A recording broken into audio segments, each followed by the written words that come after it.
प्रदेश के जनपद मुरादाबाद के बरबलान स्थित नदी किनारे जितने भी अवैध मकान, दुकान आदि बनी हुई थी, जिनको भू माफियाओं ने गरीबों के हाथ बेच दिए थे, तो उन पर नगर निगम द्वारा अतिक्रमण हटाओ अभियान चलाया गया। तो वही सारे गरीब लोग जो भू माफिया के शिकार हो गए, तो वही लोग मुरादाबाद के सांसद डॉक्टर एस टी हसन के यहाँ जाकर लोगों ने आवाज उठाई और बताया कि उनको वह जगह भू माफियाओं ने दिलाई थी। 100 रुपए का स्टाम्प है, किसी का 500 का स्टाम्प है, इस हिसाब से 100 रुपए वाले स्टाम्प रजिस्टर्ड स्टाम्प है, 500 का है, वो रजिस्टर्ड स्टाम्प है। किसके नाम से है? काम रजिस्ट्री भी है वहाँ पर, किसी की किसके नाम से किससे दिया है? अब आपको सबको साथ में चलकर डॉक्टर गलती हो गई, रजिस्ट्री किसकी नॉलेज में है? इनका मकान बना हुआ है। क्या नाम है आपका मकान का? नाम क्या है? नाम बताओ, अपना नाम बताओ। आपका नाम? पत्नी का नाम बाबू। ये प्रधानमंत्री योजना से हाँ, तो 2.5 लाख मिले। मुख्यमंत्री छोटे छोटे बच्चे, लड़की कहाँ जाएंगे हम, ये बताओ। अपने का नदी किनारे बरबलान का रसूलपुर नगला खेम जो लग रहा है, इसमें ये इतनी सारी पब्लिक जो आपके ऑफिस में आई, किस समझ में आई है? देखिए, कल यहाँ पर इन गरीब लोगों के मकानों को अतिक्रमण के नाम के ऊपर तोड़ दिया गया है।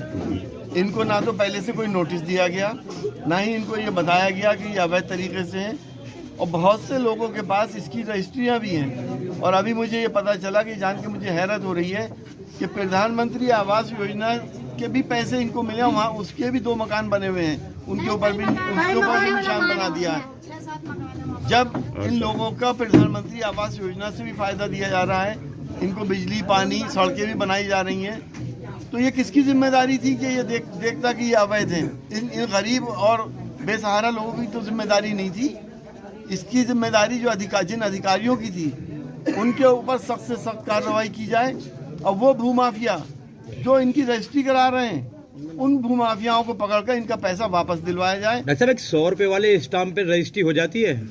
जहाँ रजिस्ट्री, जिनके पास रजिस्ट्रियाँ हैं, और अगर 100 रुपए का भी स्टाम्प है और उसके अंदर सारे पैसे खुले हुए हैं, तो उन लोगों से इनका पैसा वापस दिलवाया जाए। सर, कल देखने को मिला कि रजिस्टर्ड एग्रीमेंट नहीं है, न कोई रजिस्ट्री द्वारा एक सादा स्टाम्प बना दिया गया नोटरी द्वारा। बस अगर नोटरी है तो अदालत उसको मानती है।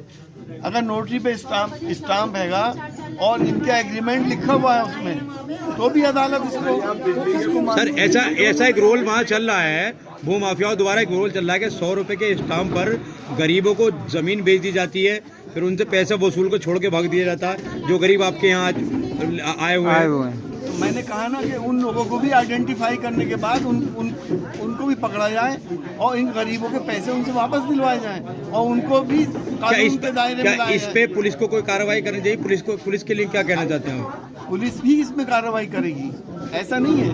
जब हम लोग शिकायत करेंगे और हम बताएंगे कि इन लोगों ने रजिस्ट्री कराई है, तो यकीनी तौर पे पुलिस कार्रवाई करेगी। सर, बिजली के पोल लगे हैं वहाँ पे, बाकायदा मीटर लोगों के लगे हैं, सड़क नगर निगम ने बनाई है, नगर निगम की हमने स्लिप पे लगी हुई देखी, सब कुछ हैगा इनके पास, सरकारी सारी फैसिलिटीज इनको मिल रही है। डॉक्टर साहब, आप इनकी क्या सहायता करेंगे? वो सरकारी फैसिलिटीज मिलने के बाद जब ये काम हो रहा है, तो कोई ना कोई तो जिम्मेदार है। जो लोग जिम्मेदार हैं इसके, वो अधिकारी हो चाहे भूमाफिया हो, उन सब को कानून के दायरे में लाया जाए। सरकार और भारत सरकार लगातार पार्लियामेंट में भी इस बात को कहा है कि ये सरकार गरीबों की सरकार नहीं है। आप देख रहे हैं 50 दिन से गरीब किसान सड़कों पे पड़ा हुआ है, कोई इसको पूछने वाला है? आज गरीब के मकान उजाड़ दिए गए, और ऐसी ठंडी रातों के अंदर ये बेचारे कहाँ जाएंगे? इस बात का कोई इंसानियत ही खत्म हो गई है क्या? डॉक्टर साहब, आपके द्वारा किसी अधिकारी से बात की जाएगी? कब की जाएगी और क्या बात चलेगी? कल मैं नगर आयुक्त जी से बात करूंगा और डीएम साहब से भी बात करूंगा इस सिलसिले में, कि इन लोगों को प्रधानमंत्री आवास योजना के तहत इनको मकान वहाँ दिए जाएं, और जो इनका नुकसान हुआ है उसका कंपनसेशन दिया जाए। सरकार तो बेहिस सरकार है। आपको मालूम है कि तकरीबन 60-65 किसान मर चुके हैं इसी आंदोलन में। सरकार तो सुनी नहीं रही, उसे तो अडानी अंबानी से फुर्सत नहीं मिल रही, तो वो गरीब को क्या देखेगी? इस मामले में सरकार के पक्ष में या नगर निगम से आप बात करेंगे डॉक्टर साहब? यकीनी तौर पे कल नगर आयुक्त जी से भी बात होगी और डीएम साहब से भी बात होगी इस सिलसिले में। Thank you sir. उन्हें तो नहीं मालूम था हम अवैध हैं, उन्होंने तो खरीदे हैं लोगों से, उन्होंने तो रजिस्ट्री कराई है, तो वो उनका क्या कसूर है? उन्हें तो पकड़ो कि जिन्होंने रजिस्ट्री कराई, उन भूमाफियाओं का क्या होगा? भाई मैं साफ कह रहा हूँ, उन भूमाफियाओं के ऊपर भी एक्शन होना चाहिए। हम चलेंगे डॉक्टर साहब, अपना नंबर दे जाओ। लोगों ने कराई आपने खरीदी है उसका किसी का नाम? तो आप आन के रजिस्ट्री ले लेना, पेपर ला के देना इनको रजिस्ट्री के जिसके है। तो आप अपने मुंह से नाम तो बता दीजिए।